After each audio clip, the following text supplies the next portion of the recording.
1 da tarde agora e 5 minutos, hora certa, em nome de Teresina Hall, que pertence ao grupo O Dia de Comunicação. Você que conhece sabe, Teresina Hall, uma das melhores casas de shows do Brasil. Agora o quadro Política de A a Z.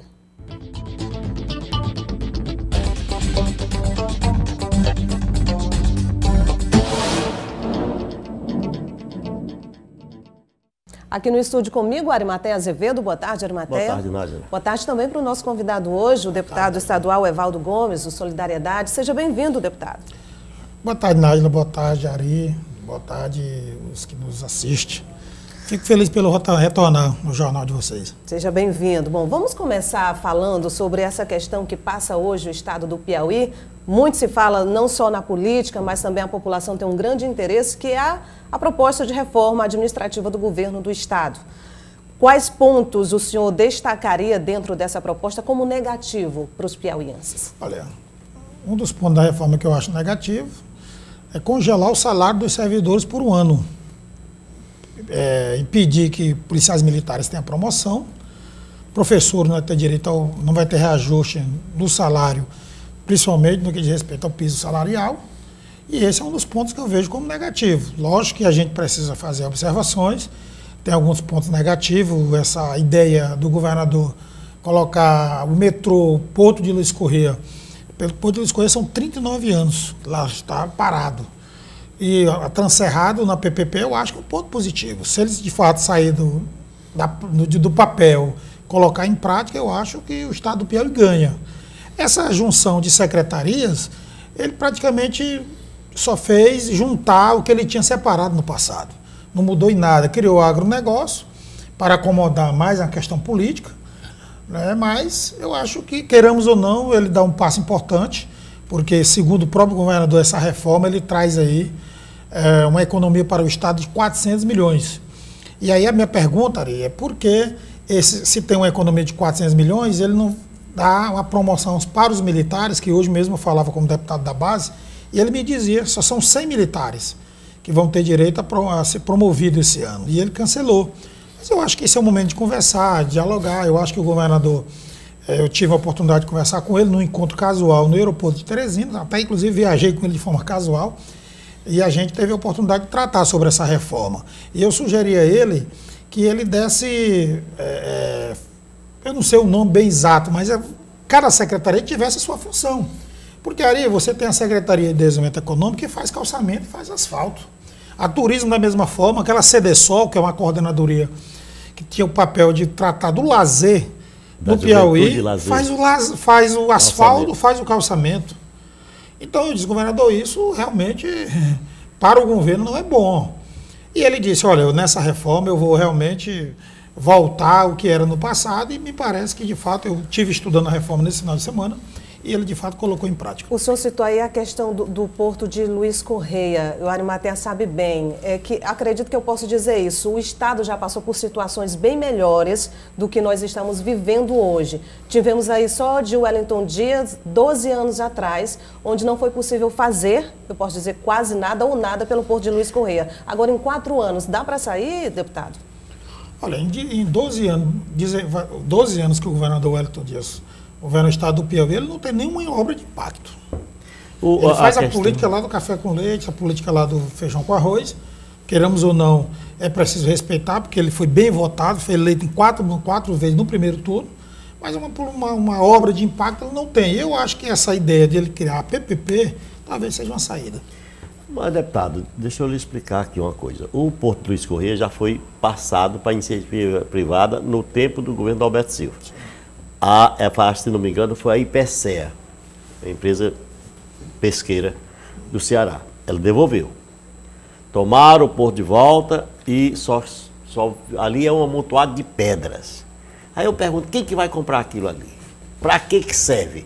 Porque há estudos em que há uma inviabilidade econômica com relação à construção do porto, que aliás não tem nem calado para receber grandes navios, por conta do porto do Fortaleza de Pecém e do porto de Itaqui, no Maranhão. Quando o razoável seria construir uma marina. Isso. Para atracar essas embarcações pequenas que passam tudo para Fortaleza. É verdade. Eu acho que o governador, acredito que ele deva ter feito uma pesquisa, deve ter feito um estudo para, de fato, ter colocado o porto como uma das alternativas da PPP. Ele tem focado muito a gestão dele nas PPPs, né? Era algo que ele criticava no passado, mas ele percebeu que as PPPs realmente têm dado certo. Quer dizer, desmobilizando os ativos do Estado, né? Os bens públicos estão partindo para a agência. Mas se você levar em consideração, eu não posso negar que, por exemplo, eu acho que na rodoviária e na SEAP deu certo. Apesar de algumas críticas, hoje mesmo eu recebi a associação lá dos permissionados fazendo críticas. Mas queremos ou não, avançou. A gente não pode aqui fazer uma oposição irresponsável de dizer que deu errado. Deu certo, no meu ponto de vista. E eu acredito, se ele conseguir, e eu concordo plenamente com a sua observação, porque ali é impossível de ser um porto. Mas se ele conseguir realmente trazer empresas que têm interesse de gerenciar aquela obra que está há 39 anos parado, eu acho que ele vai fazer um gol de placa. E aí o metrô também. O metrô é um transporte que não pode nem dizer que é um transporte de massa. Se ele conseguir realmente fazer uma PPP e dar certo, eu acho que aí também ele vai contribuir muito para o sistema de transporte coletivo aqui na capital. Deputado, um outro assunto que, inclusive, todos nós piauienses torcemos para que também dê certo é a questão da situação dos açudes e das barragens aqui no estado. Inclusive, Arimatea, ontem você falou sobre a questão do açude Caldeirão lá em Piripiri, e esse assunto hoje foi discutido na Assembleia Legislativa hoje pela manhã. Inclusive, o deputado Evaldo Gomes estava lá. Eu convido vocês e você de casa para conferir agora essa matéria. A preocupação com a barragem do Caldeirão repercutiu até na imprensa nacional. De acordo com o relatório do DENOX, o problema foi registrado após uma obra de reforma na PI 327, que fica nas proximidades do açude Caldeirão. Também, de acordo com este relatório técnico, o problema foi acentuado pela falta da drenagem correta e ainda por falta de equipamentos técnicos necessários para a execução desta obra. Com bases no município de Piripiri, o deputado Marden Menezes revela que o clima na cidade é de pânico. Há uma intranquilidade enorme, as pessoas estão perdendo o sono, ansiosas e preocupadas desde quando esse fato veio à tona. Na verdade, existe um relatório circunstanciado do DENOX que aponta falhas durante a execução da obra de asfaltamento daquele trecho da PI que liga o município de Piripiri ao município de Lagoa do São Francisco e que passa exatamente pela crista da parede do açude Caldeirão. O parlamentar revela que já até protocolou pedidos de explicação junto aos órgãos responsáveis e que também aguarda um posicionamento oficial do governo acerca da questão. E o que nós queremos é que o governo do estado se posicione de maneira concreta, que os investimentos sejam realizados para que essas falhas sejam sanadas em definitivo e para que haja o devido esclarecimento para a população que está por demais intranquila. As pessoas estão realmente perdendo o sono, estão ansiosas e precisam ter não só o investimento concreto, mas o esclarecimento também por parte das autoridades. Líder do governo na casa, o deputado Francisco Lima critica o discurso da oposição e defende que a situação no açude não inspira pânico. Entre o discurso político e um depoimento técnico, eu fico com o técnico. Eu acho que todos nós temos que ter responsabilidade com o Estado. Essa situação de Brumadinho e a outra que aconteceu da Vale do Rio Doce, ela chama a atenção de fato para um problema que é real. Felizmente ou infelizmente, eu não sei, é que nós não temos barragem de rejeito de mineração. Agora, a informação dos técnicos do DENOX, que é um órgão federal, do IDEP, do próprio DR, é de que não existe risco a vistas como estão sendo propostos. Eu espero que todos nós tenhamos muita cautela. É claro que nós temos que ter responsabilidade com aquilo que é, porque são vidas que estão em jogo, mas não ficar assombrando a população. Bom, deputado, o que o senhor acha? Realmente está se fazendo terrorismo em torno dessa questão? Olha, eu não conheço de perto, não posso aqui nem dizer que sim nem que não, porque eu não conheço de perto. O deputado Marden Menezes conhece a realidade, que é da cidade de Piripiri, mas aqui eu não posso aqui afirmar se corre risco ou não. Eu não conheço, não sou um técnico da área. Por que a Assembleia não forma uma comissão, inclusive convocando esses técnicos para ver essa situação? Até porque Não tem nada a ver a ligação com as barragens de Minas Gerais. Sim. Tem que ter, tem que estar com o olho no retrovisor com relação a algodões. Porque um engenheiro irresponsável, que era o todo-poderoso assessor do governador, chegou a dizer para ele que rasgaria o diploma se aquela barragem caísse, aliás, rompesse. E uma semana a barragem rompeu.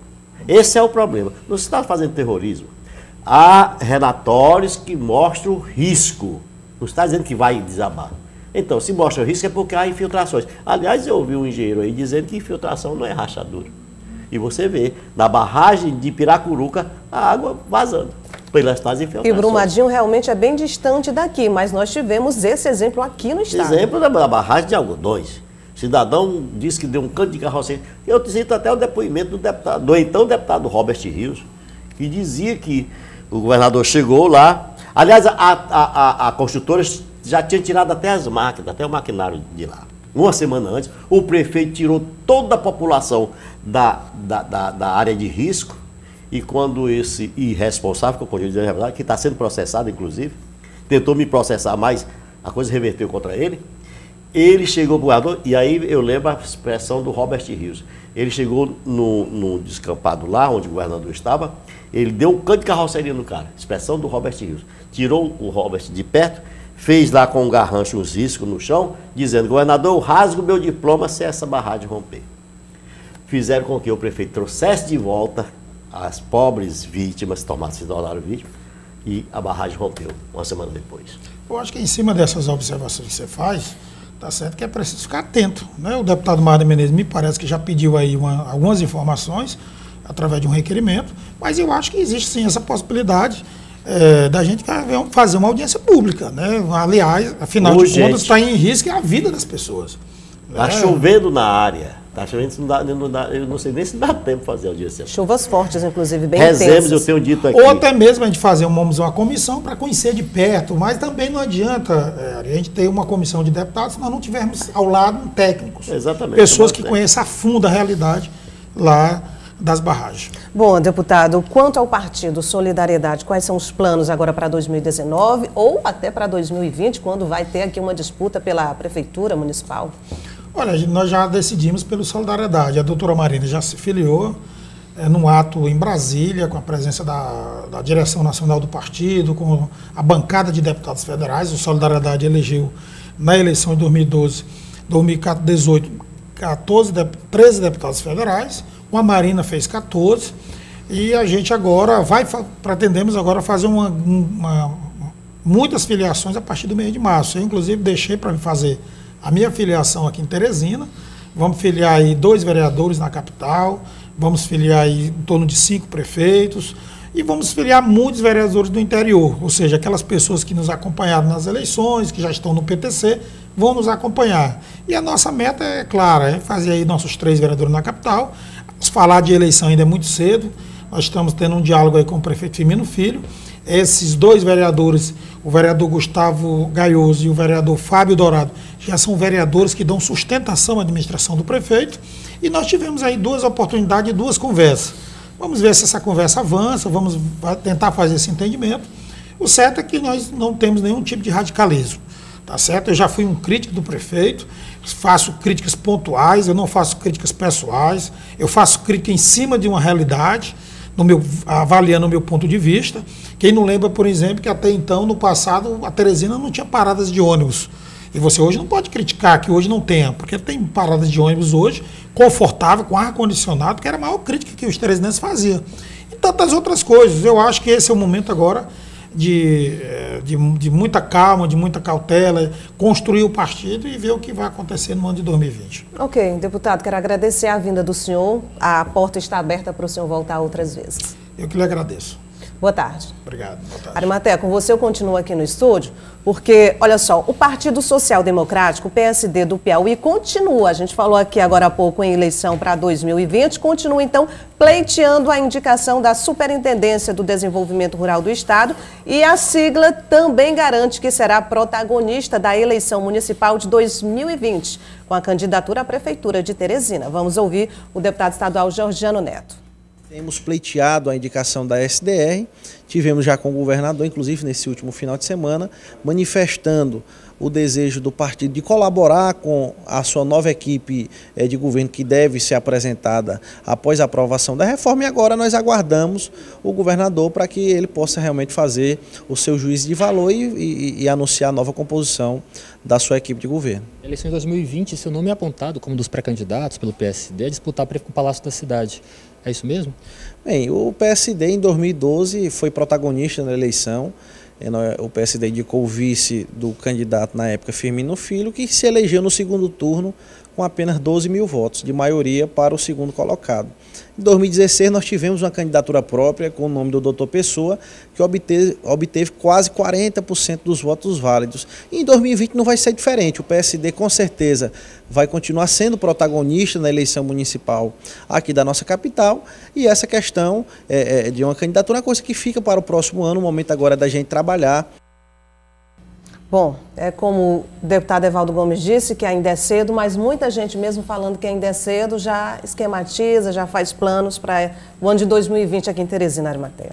Pelo discurso do deputado Georgiano, a gente tem a impressão de que no papel da reforma, com relação à reforma, está tudo bonitinho, o governador está mudando o modo de fazer, de governar, quando disse inclusive que não convocaria por enquanto, nenhum deputado para fazer parte da equipe, e também, por conseguinte, não colocaria lá os suplentes, que estão aí loucos, ávidos, para se investir no mandato. E o deputado Josiano mostra outra situação. Os partidos estão correndo atrás dos cargos. Quer dizer, o governador recriou secretarias para botar quem? Ele não vai colocar um técnico, na verdade. Vai colocar todos os ungidos pelos partidos. Arimatea, muita gente lembra, principalmente os teresinenses, do jornalista Donizete Adalto. Esse caso teve reviravolta? Eu tive acesso, e eu digo até hoje, até agora, com exclusividade, a uma decisão do Superior Tribunal de Justiça, que é ocorrida ainda nas vésperas do recesso de final do ano passado, que muda a marcha processual dos acusados de envolvimento na morte do apresentador. Eu digo, inclusive, especial àqueles cujos processos não foram concluídos. A decisão, ela destaca erros graves do juiz. Esse juiz, se não me engano, foi o hoje desembargador Joaquim Santana, no ano 2000, que pode prejudicar o julgamento de um caso que se arrasta, como você disse, por mais de 20 anos. Isso ocorreu em 98. E ainda tem pendentes, muitas perguntas sem resposta. O STJ sinaliza que os erros processuais prejudicam a parte importante da acusação em si, o que pode causar a nulidade dos atos já praticados na Justiça Estadual. O que parece a cerema está longe de ter fim. E, pelo teor da adesão, não pode ser creditada qualquer culpa aos acusados ou seus advogados, porque foram erros da apreciação das evidências judiciais que causaram esse descompasso na justiça. Arimatea, eu lembro que na campanha política do ano passado, ouvimos demais as palavras fake news. E parece que agora tem uma investigação, inclusive da Polícia Federal, que também tenta saber se realmente essas palavras vêm à tona novamente ou se não. Essa história aí, ela é bem cabeluda, ela envolve autoridades, veja bem, autoridade do Estado, seja do Judiciário, seja do Executivo. O governador solicitou à Polícia Federal a investigação para apurar aquele caso do vazamento de uns prints num grupo de WhatsApp. Mas aí é caso para a Polícia Civil. Hoje mesmo na minha coluna eu disse que o governador vai encaminhar o pedido à Polícia Civil, à Polícia Federal, e aí dá 10, 15, 20 ou 30 dias a Polícia Federal vai dizer que não é competente para apurar esses casos. Casos de fuxico. E quais são os fuxicos lá? Envolvendo o coordenador da comunicação, João Rodrigues, falam em desembargadores, conduta de desembargadores. Todos eles, aí envolve o coordenador, o Marciano, que é o chefe é o coordenador do grupo de WhatsApp, Chico Prime e um assessor, Hilbert, e assessor do João Rodrigues. Todos eles fizeram um boletim de ocorrência na polícia, negando que aquilo seja verdade. Essas mensagens trocadas e que foram vazadas seja verdade. Tudo fake news. Quer dizer, eles acusam e querem que a polícia aponte quem foi o cidadão que montou aquelas conversas, que são conversas muito feias. O próprio Marciano diz no grupo, e eles continuam falando, que são inocentes com relação a isso. E que a única mensagem trocada ali dele, que seria verdadeira, é uma dele com o ex-deputado Roncalli Paulo, que já faz inclusive ameaça ao Marciano. Então, hoje eu ouvi de um delegado de polícia que a polícia já está no caso e acredita que nesses dias já terá uma solução. Pelo que ele me colocou, ele acha que a tendência é apontar que houve fake, quer dizer, houve montagem naquelas conversas. Por sinal, precisa só dizer quem foi que fez isso. Porque aquela história, Nádia, que está acontecendo nas redes sociais é o seguinte: o cidadão joga num grupo uma informação leviana, canária, cretina, desabonando a honra dos outros, e depois as pessoas vão repicando, quer dizer, vão repassando, compartilhando, e o que quer que a polícia faça? Exatamente procure na origem de onde surgiu essa informação. Aí você pega em cadeia todo mundo. Por hoje é só, Arimateia. Até amanhã. Boa tarde para você. Até amanhã. No próximo bloco você vai ver, atacante Cris chega para reforçar a equipe do River e promete muitos gols durante sua temporada no Galo.